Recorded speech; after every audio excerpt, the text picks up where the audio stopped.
सबको नमस्ते। जिस व्यक्ति ने अपने मन को जीत लिया, इंद्रियों पर जिसका संयम है, ऐसा व्यक्ति किस प्रकार से अपने जीवन को सफल और सार्थक बना लेता है और वह कैसे अपने उस अध्यात्म के मार्ग पर दिन प्रतिदिन उन्नति करता चला जाता है।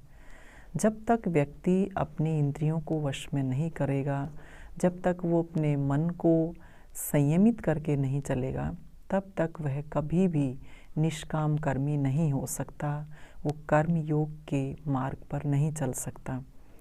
तो ऐसा व्यक्ति जो अपनी इंद्रियों को जीत लेता है, मन को जीत लेता है, अपने आत्मा को जीत लेता है, तो ऐसे व्यक्ति का लक्षण क्या है, किस प्रकार से वह व्यक्ति अपने व्यवहार में इन सब बातों को ढाल करके आगे बढ़ता है। तो इसी प्रसंग में एक श्लोक आता है, जित आत्मनः प्रशांतस्य परमात्मा समाहितः शीतोष्ण सुख दुखेषु तथा मान अपमानयोः। कि जो व्यक्ति मन को जीत लेता है, स्वयं को जीत लेता है, प्रशांतस्य कि वह शांतिशील यानी बहुत ही परम शांति को वह प्राप्त करता है। तो कहा ऐसा श्रेष्ठ आत्मा, परम आत्मा कहा कि श्रेष्ठ आत्मा, कि उस जिसने अपने आप को एक तरह से जीता है, स्वयं को जीता है, इंद्रियों को संयमित किया है, तो कहा ऐसा व्यक्ति शांतिशील हो जाता है। तो कहा समाहित है, अपने आप में समाहित हो जाता है। कहा ऐसे व्यक्ति का व्यवहार कैसा होता है कि जब भी उसके सामने कोई विषय आता है तो वह व्यक्ति चाहे कैसी भी परिस्थिति हो, चाहे सर्दी है, चाहे गर्मी है, चाहे सुख है, चाहे दुख है, और इसके साथ साथ चाहे मान है, सम्मान मिले उसको, चाहे अपमान हो, सबको वह सम अवस्था में रखता है। उनके सभी परिस्थितियों में वह एक जैसा रहता है।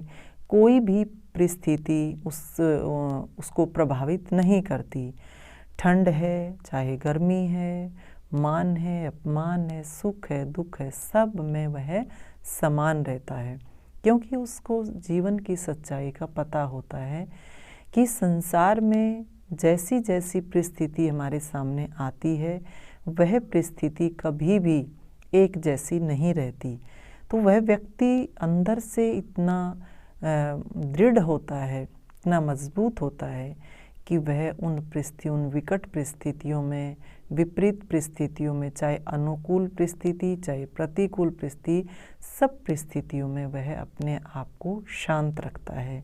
तो व्यक्ति जब अपनी इंद्रियों को संयमित करता है तो वह ऐसे ही समाज में रहता है, उसका व्यवहार इस प्रकार का बन जाता है। और आगे कहा है कि ज्ञान विज्ञान तृप्तात्मा कूटस्थो विजितेन्द्रियः युक्तः इति उच्यते योगी समलोष्ठा समकांचन। कि जिसका आत्मा ज्ञान और विज्ञान से तृप्त है, कि जब व्यक्ति स्वयं में ही रहना सीख जाता है, स्वयं में ही संतुष्ट रहता है, तो वह ज्ञान और विज्ञान से तृप्त होता है, यानी उसको जीवन की सच्चाई का पता होता है। और जो सत्य के साथ अपने उस व्यवहार को करता है, संसार में रहता है, सच्चाई के साथ रहता है, तो वह व्यक्ति जो है अपने आप में तृप्त रहता है। और ऐसा व्यक्ति कूटस्थ होता है। कूटस्थ कहा कि उसमें कोई किसी भी प्रकार का विकार नहीं आता, क्योंकि वह किसी भी परिस्थिति से प्रभावित नहीं होता। दूसरा, इंद्रियों को जीतने वाला होता है, विजितेन्द्रियः, इंद्रियों को जीतने वाला होता है।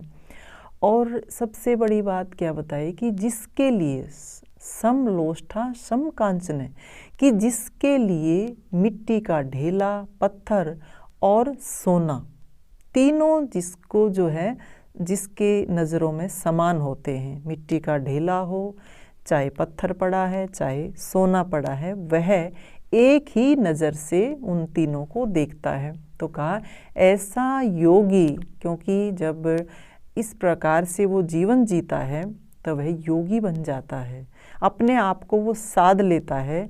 कहा ऐसा योगी जो होता है उसी को योग युक्त कहते हैं, वह योग युक्त कहलाता है। यानी उस योग के मार्ग पर आरूढ़ हुआ व्यक्ति जो है ऐसा ही होता है कि वह अपनी इंद्रियों को जीतने वाला होता है और जिसको कोई भी प्रलोभन जो है वो प्रभावित नहीं करती, पूरी तरह से अस्तेय का जो पालन करता है कि मन में भी किसी भी चीज़ के प्रति, किसी व्यक्ति वस्तु पदार्थ के प्रति उसके मन में कोई भाव पैदा नहीं होता, सबको समान दृष्टि से देखता है। चाहे मिट्टी का ढेला पड़ा है, चाहे सोना पड़ा है, उसको वह एक जैसे लगते हैं। जब ये नज़र उसकी आ जाती है, सुख में दुख मान अपमान सब में एक समान होकर के चलता है, कोई विकार उसको घेरता नहीं है, इंद्रियों को जीतने वाला होता है, मन को जीतने वाला जो व्यक्ति होता है वही तो योग मार्ग पर चलने वाला कहलाया जाता है। और ऐसा व्यक्ति ही कर्म योगी बनता है। जब तक हम जीवन में इन अपने व्यवहार को नहीं सुधारेंगे, इन बातों को अपने व्यवहार में, अपने आचरण में नहीं उतारेंगे, तब तक हम कभी भी अध्यात्म के मार्ग पर आगे नहीं बढ़ सकते। और अध्यात्म के मार्ग पर चले बिना हम अपने इस जीवन को सार्थक भी नहीं बना सकते। इसी के लिए हमें प्रयासरत रहना चाहिए। जीवन का सार यही है, निष्कामता, अनासक्ति का भाव। अनासक्ति का भाव होगा तभी तो हम इस संसार से मुक्त हो पाएंगे। संसार से मुक्त होंगे तभी तो हम अपने लक्ष्य पर पहुंच पाएंगे। तो इन्हीं शब्दों के साथ आप सबका धन्यवाद। सबको नमस्ते।